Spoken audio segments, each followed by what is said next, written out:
We're going to start, though, with the biggest probably news from a newsy perspective is Oregon going out on Monday morning and securing the verbal commitment from transfer portal quarterback Dylan Raiola of Nebraska, a former five-star player, 2-year starter at Nebraska before he suffered his injury this season.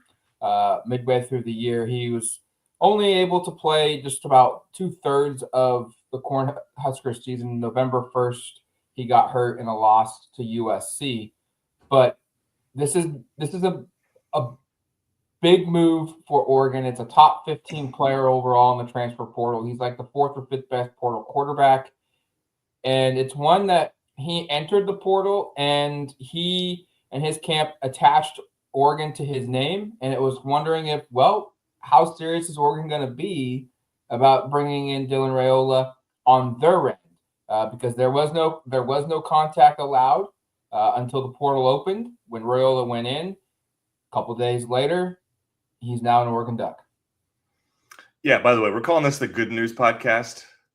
All good news. Just the players they've added, the players they've retained. Figured we owed that to Duck fans who've had some bad news over the like Friday was brutal. So here's some positive stuff. The Raiola ad is interesting, right, Matt? Like,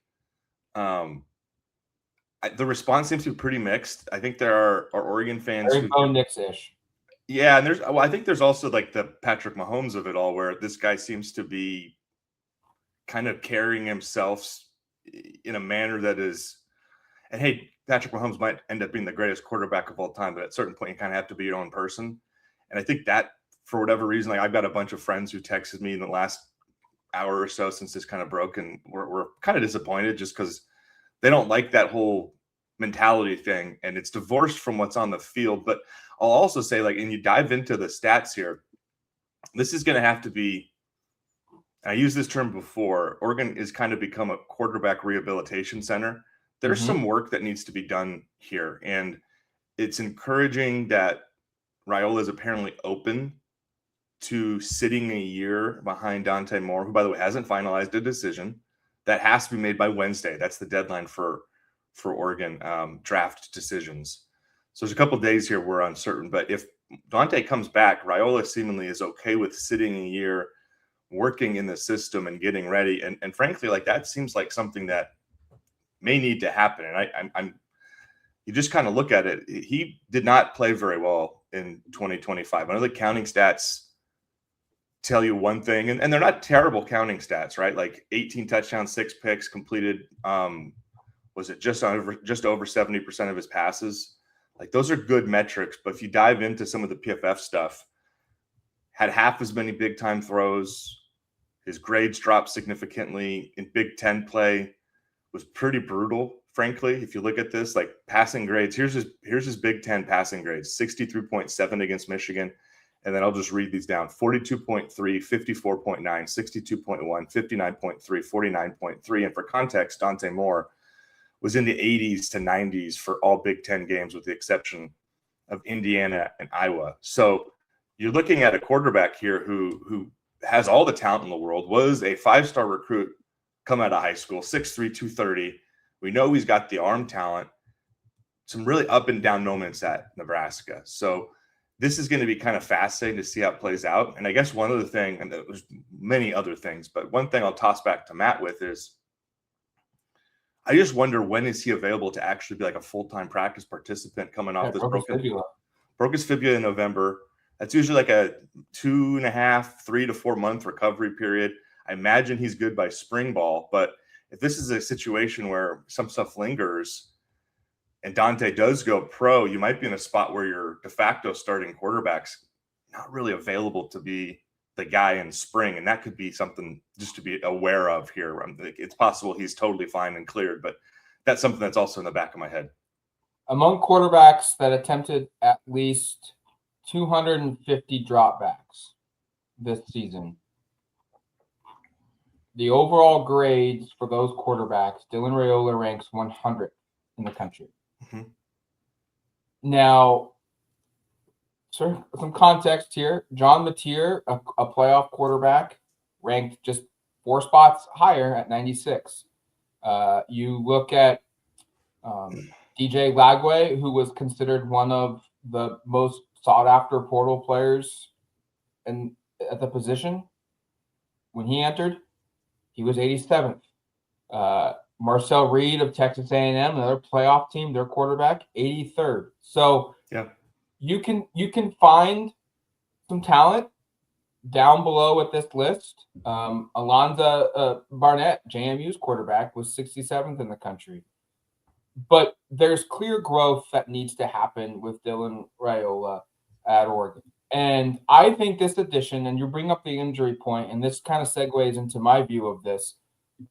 I don't necessarily think Dan Lanning is going to hitch his wagon to a Dylan Raiola who can't participate fully in spring football and not have that important time period if he's going to be your starting quarterback in 2026. I look at this as this is maybe a sign that Dante Moore is coming back to Oregon and that Raiola has some clear areas of improvement that are needed on the field. He needs to get healthy off the field.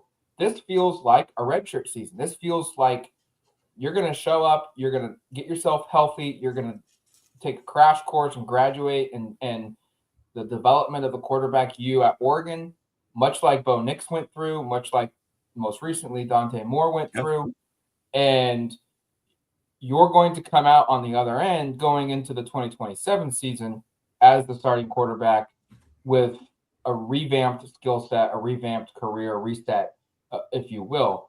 Now, if Dante Moore goes pro, then the questions become pretty big here because you're right. Like the lack of big time throws, the production at the Big Ten level dropped off. He did have a really good game and a really close loss at home to Michigan, where he threw for 308 yards, 3 touchdowns to 1 interception, completed 73% of his passes.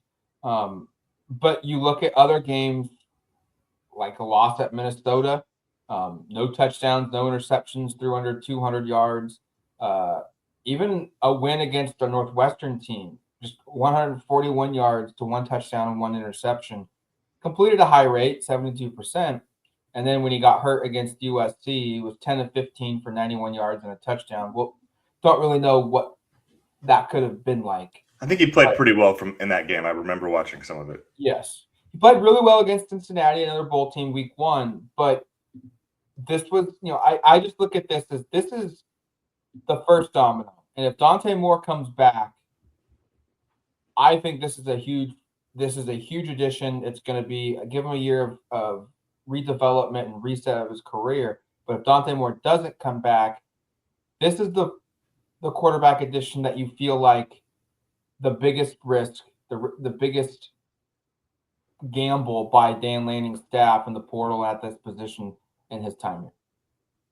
That's a good way of putting it. This is the biggest gamble, right? Because Bo was a bit of a gamble at the time in terms of he hadn't had a great third season at Auburn, but everybody knew how talented Bo was. He was a former 5-star recruit, and I guess that Bo's the closest parallel in terms of like former 5-star, had multiple years of starting. It didn't always look great. Brought him out here. It worked. I mean, Dylan Gabriel was the safest, I guess, because he'd been very consistent throughout his career. Even his play style felt safe.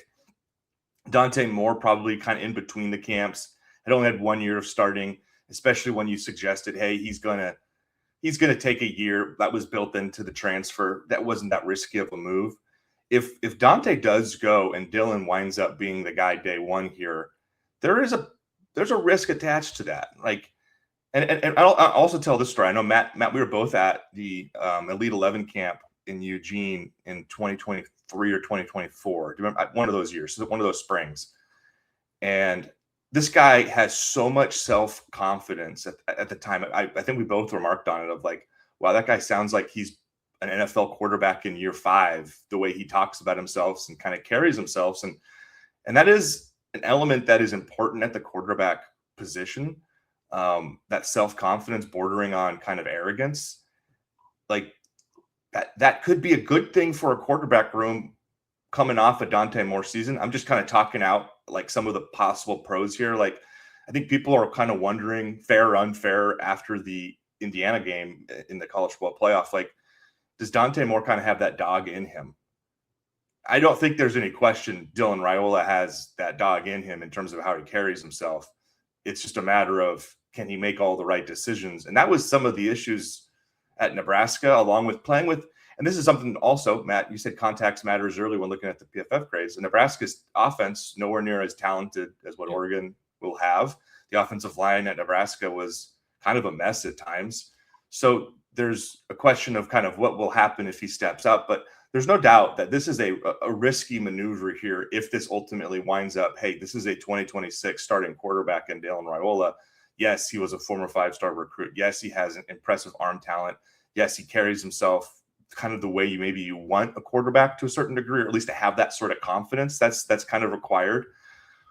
But like, he's certainly not a finished product. And if you're Oregon, and we'll get to some of the retentions in a minute here, and you're amping up for this to be kind of a go for, swing for it all season, which I know all seasons kind of are at Oregon now, but you've got all these big time players lining up to return.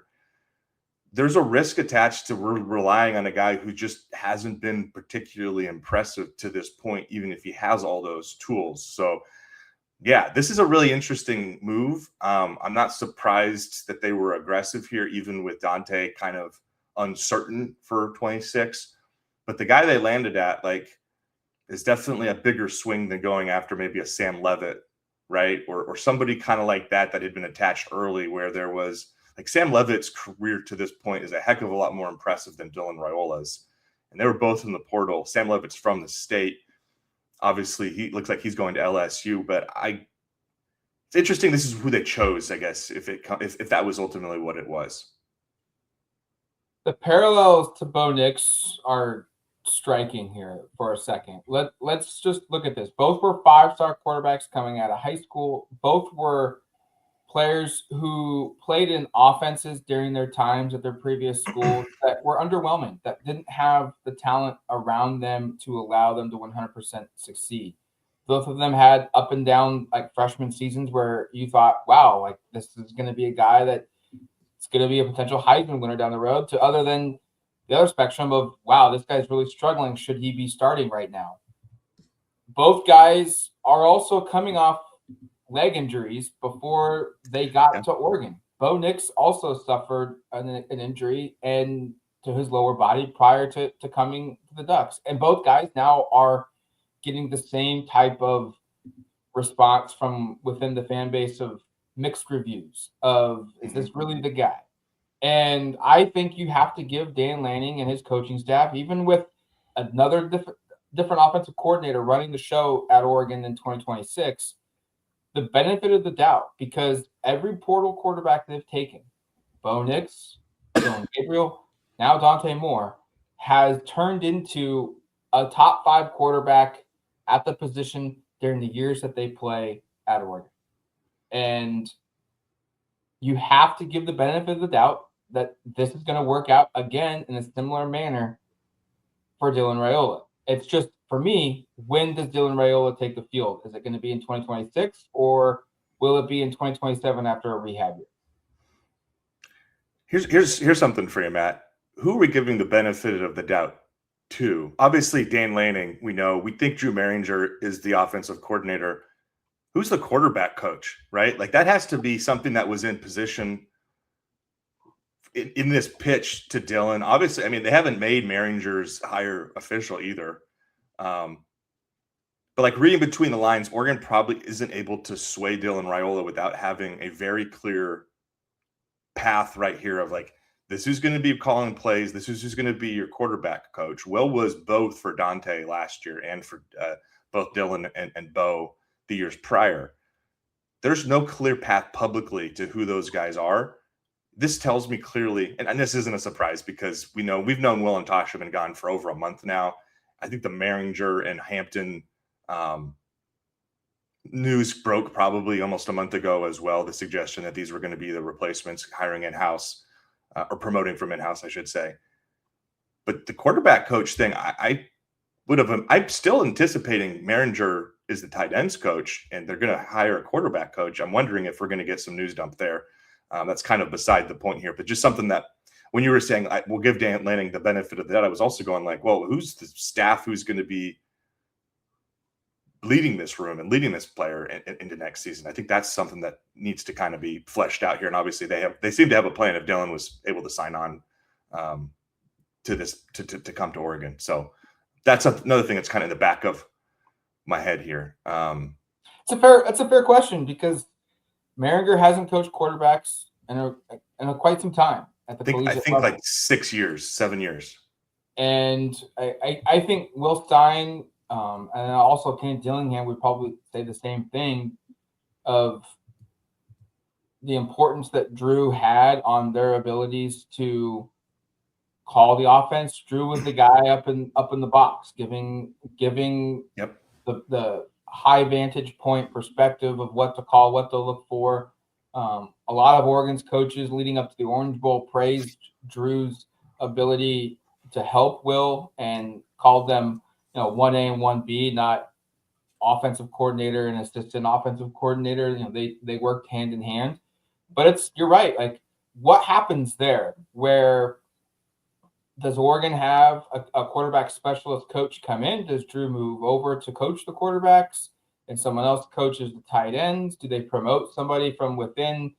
Koakai would probably be the most likely person to be promoted if they did in-house to coach quarterbacks. I don't know if that's necessarily going to be the play there, but that's a good question that's underlying this storyline is who's coaching the quarterbacks, who's developing the quarterbacks, because we don't know yet. If that was ultimately what it was. The parallels to Bo Nix are striking here for a second. Let's just look at this. Both were 5-star quarterbacks coming out of high school. Both were players who played in offenses during their times at their previous schools that were underwhelming, that didn't have the talent around them to allow them to 100% succeed. Both of them had up and down like freshman seasons where you thought, wow, like this is going to be a guy that it's going to be a potential Heisman winner down the road, to other than the other spectrum of, wow, this guy's really struggling. Should he be starting right now? Both guys are also coming off leg injuries before they got to Oregon. Bo Nix also suffered an injury and to his lower body prior to coming to the Ducks. And both guys now are getting the same type of response from within the fan base of mixed reviews of, is this really the guy? And I think you have to give Dan Lanning and his coaching staff, even with another different offensive coordinator running the show at Oregon in 2026, the benefit of the doubt, because every portal quarterback they've taken, Bo Nix, Dylan Gabriel, now Dante Moore, has turned into a top 5 quarterback at the position during the years that they play at Oregon. And you have to give the benefit of the doubt that this is going to work out again in a similar manner for Dylan Raiola. It's just, for me, when does Dylan Raiola take the field? Is it going to be in 2026 or will it be in 2027 after a rehab year?